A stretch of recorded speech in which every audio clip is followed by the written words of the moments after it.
আসসালামু আলাইকুম। গত 27শে ডিসেম্বর আমার বাসা থেকে কম্পিউটার, আইফোন এবং নগদ 28,000 টাকা আমার বাসা থেকে চুরি হয়। পরবর্তীতে চোর ধরা পড়ে 3 দিন পরে, এবং চোর ধরার পরে এলাকাবাসী সবাই উপস্থিত হন।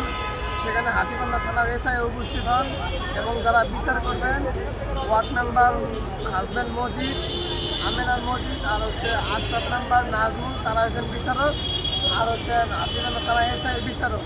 এই 4 জন বিচারক মিলে বিচার করেন এবং আমার যা জিনিস হারাইছি এটা নির্ধারিত করে চোরের পরিবারের কাছ থেকে 2,50,000 টাকা জরিমানা ধরেন। কিন্তু দুঃখজনক বিষয় হচ্ছে সেই 2,15,000 টাকা থেকে আমাকে 1 টাকাও আমাকে দেয় না, আর যে আমার জিনিসপত্রগুলো হারাইছে সেটাও আমাকে দেয় না। হাতিবান্ধা থানা পুলিশ সহ এবং যারা বিচার করছেন আশরাফ মেম্বার, নাজমুল, মজিদ, তার সঙ্গে যে লোকজন আছে, তারা জোর পূর্বে তারা আত্মসাৎ করে নিয়েছেন টাকাগুলো, একবারে তারা মেরে দিচ্ছে। আমাকে আর 1 টাকাও আর দেয় নাই। আমার যে জিনিস হারাইছে সেই জিনিসও পাই নাই, সেই টাকাও পাইনি। এটা আবার নির্ধারিত করে আমি এলাকার যে এমপি আছে ব্যারিস্টার হাসান নাজির প্রধান, তাকে আমি জানাই। তিনিও এটা নিয়ে কোনো পদক্ষেপ নেয় নাই। তিনি আরও আমাকে বলছে যে তোমাদের চুরি বিষয় তোমরা মীমাংসা করে নাও।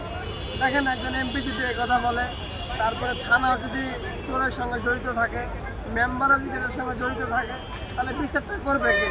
মাননীয় প্রধানমন্ত্রীর কাছে আমার একটাই দৃষ্টি আকর্ষণ করতেছি, আপনার নেতাকর্মীরা কতটা নিচে নেমে গেছে। সামান্য চুরি বিষয়ের জন্য প্রেস ক্লাবে বসে আমি আপনার নাম উল্লেখ করে বলতেছি। দেখেন, যেমন প্রধানমন্ত্রীর নেতাকর্মী হচ্ছে এমপি, আর এমপির নেতাকর্মী হচ্ছে কারা? মেম্বার চেয়ারম্যানেরা। তারাই যদি চোরের সঙ্গে জড়িত হয়, থানা যদি চোরের সঙ্গে জড়িত হয়, আর মেম্বার যদি এমপি যদি একটা কথা দিলে যেটা গ্রহণযোগ্য না করে, তারা কতটা নির্লজ্জ, কতটা ছোট হলে তারা এই সমস্ত কাজগুলো করে। দেখেন, আমি যদি এই মুহূর্তে বলি যে রাস্তার চাটে খাইবো, রাস্তার আমি চাটবো, চাটার কথা বলাটা অনেক সহজ, কিন্তু রাস্তার চেটে খাওয়াটা অনেক কঠিন। তেমনইভাবে এমপি যেমন ভোটের আগে যেমন অনেক কথাই বলতেছে, আমার এই ঘটনা কিন্তু ভোটের আগে, কিন্তু ভোটে এমপি হওয়ার পরে তিনি আমার কোনো পদক্ষেপ নেয় না, এবং তিনি আমার বিরুদ্ধে যে একটা কথা বলবেন বা আমার পরামর্শ দেবেন, তিনিও কিছুই করে না। এত কিছু না করা সত্ত্বে আমি রংপুর বিভাগ, লালমনিরহাট থানা জেলা থানা হাতিবান্ধা গ্রাম পূর্ব নদবাস থেকে আজকে 5 দিন যাবৎ আমি প্রেস ক্লাবের সামনে বসে আছি, কিন্তু এখন পর্যন্ত কোনো পদক্ষেপ পাই নাই। দেখেন, একটা পুলিশ যেহেতু এই কাজ করছে, এখন আমার সন্দেহভাবে আমি সব পুলিশকে খারাপ বলবো না। এই একজন পুলিশের জন্য যদি আপনার সব পুলিশের যদি রেকর্ড খারাপ হয়, এটা আপনাদের ব্যক্তিগত ব্যাপার। আমি হয়তো আপনারা অনেকে সোশ্যাল মিডিয়াতে দেখছেন, অনেক পুলিশের বড় বড় ব্যক্তিগণ দেখছেন, কিন্তু এখন পর্যন্ত কোনো পদক্ষেপ নিচ্ছেন না কেন?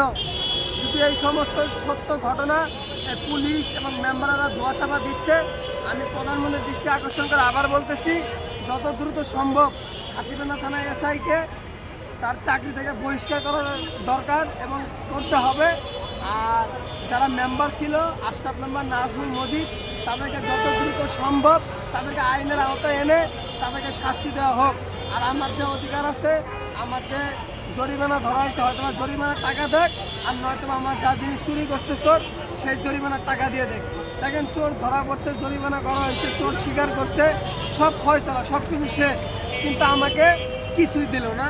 সবগুলো পুলিশ এবং মেম্বার বিচারকদের তারা আত্মসাৎ করে নিল। বিচারক যদি চোর হয় তাহলে বিচার করবে কে? জনগণের কাছে প্রশ্ন আমার একটাই, বিচারক যদি চোর হয় তাহলে বিচার করবে কে? তারা থানার সঙ্গে জড়িত হয়ে তারা সব কিছু টাকা পয়সা আত্মসাৎ করে তারা আমাকে মামলা রেকর্ড করে দিয়ে তারা আমাকে মামলা গদিতে দিয়ে দিছে। তারা মামলা আমি চালাইতে পারবো কি পারবো না? দেখেন, জরিমানা হয়েছে, সব হয়েছে, আমি মামলা করতে যাবো কেন এবং মামলা করতে আমি যাবো কেন? যেহেতু পুলিশ এটার সঙ্গে জড়িত, পুলিশের সব বুদ্ধি ওটার মতে আমাকে এখন মামলা করতে চলাও লাগতেছে। আইন মন্ত্রণালয়ের কাছে একটাই আমার দৃষ্টি আকর্ষণ, দেশের আইন কতটা নিচে নামছে এবং কতটা নিচে না নামলে এই সমস্ত কাজ হয়।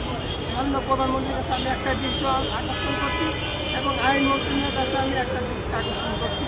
আপনার বেশি বেশি করে ভিডিওটা শেয়ার করে দেবেন। হয়তো আপনাদের একটা শেয়ার, আমি এখন এই পর্যন্ত আজকে 5 দিন যাবো এখানে, আমার খাওয়া নেই ঠিকঠাক মতো, আমার ঘুম নেই ঠিকঠাক মতো। গত 16 বছর আগে আমার বাবা মারা যায়, বাবা মারা যায়, আমি ঢাকায় আসি, আমার মা আমাদেরকে কষ্ট করে বড় করে।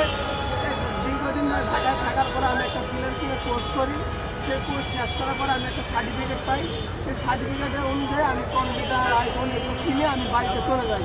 কিন্তু দুঃখজনক বিষয় হচ্ছে এই মেম্বারেরা লোকজন লাগাই দিয়ে তারা আমার বাড়ি থেকে চুরি করাইছে। আপনি যদি বলেন আমি মেম্বার চলে ছবি দেখাচ্ছি, দেখাবো?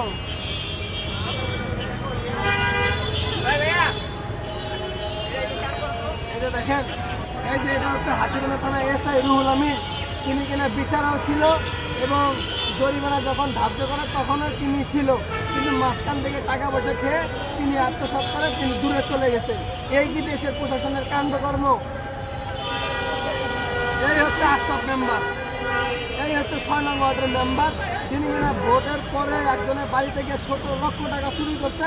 তিনি আবার মেম্বার হয়েছে, তার বাপও মেম্বার হয়েছে, সেও মেম্বার। তিনি কিন্তু আওয়ামী লীগের সময় ছিল, এখন বিএনপিতে কাজ করতেছে। এই যদি দেশের আইন হয়, এই যদি দেশের বিচারক হয়, তাহলে আইন কোথায় যাবে? এই হচ্ছে আরেক মেম্বার, যিনি কিনা এই আশরাফ মেম্বার আর এই মজিদ মেম্বার, তারা একসঙ্গে কাজকর্ম করে আমার টাকা করে লুটপাট করে খায়। এই হচ্ছে চোর, যিনি কিনা আমার বাসা থেকে চুরি করছে, আমার কম্পিউটার, আইফোন এবং নগদ 8,000 টাকা সহ যিনি চুরি করছে, এই হচ্ছে তিনি, তার নাম হচ্ছে লালচান। আর এই ব্যক্তি হচ্ছে যাদের ছবি দেখাইলেন তাদের সবাইকে তিনি কন্ট্রোল করে, গোপনে গোপনে সবাইকে কন্ট্রোল করে, যাতে কেউ কিছু বুঝতে না পারে, এলাকার লোক যাতে তাকে কেউ কিছু বুঝতে না পারে।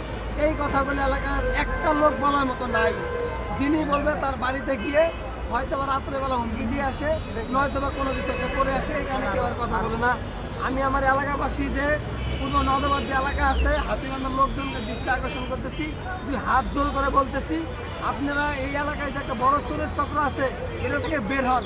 আর না হলে আজকে যেটা আমি ভোগান্তি হচ্ছি, আমি আজকে 3 মাস যাবৎ দৌড়াইতেছি, এসপির কাছে যাচ্ছি, ঢাকায় আসতেছি, ঢাকা থেকে বাড়িতে যাচ্ছি।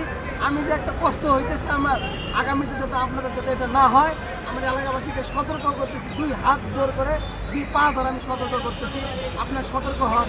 মাননীয় প্রধানমন্ত্রীকে আমি আবার বলতেছি, আপনার নেতাকর্মীরা কতটা নিচে নেমে গেছে, কতটা নির্লজ্জ, কতটা বেহায়া হলে এই কাজগুলো করতে পারে। আপনি বিশেষ করে আমার এই বিষয়টা তদন্ত করে যত দ্রুত সম্ভব এটা আমার ফয়সলা করে দেওয়ার চেষ্টা করেন। যতক্ষণ পর্যন্ত আমি এটা ফয়সলা পাবো না, ততক্ষণ পর্যন্ত আজকে আমার 5 দিন হয়েছে এখানে আসা। তোর যদি 1 মাস থাকতে হয় আমি প্রেস ক্লাবে এখানে বসে থাকবো, কিন্তু আমি এটা ফয়সলা করেই আমি এখান থেকে যাবো। আসসালামু আলাইকুম।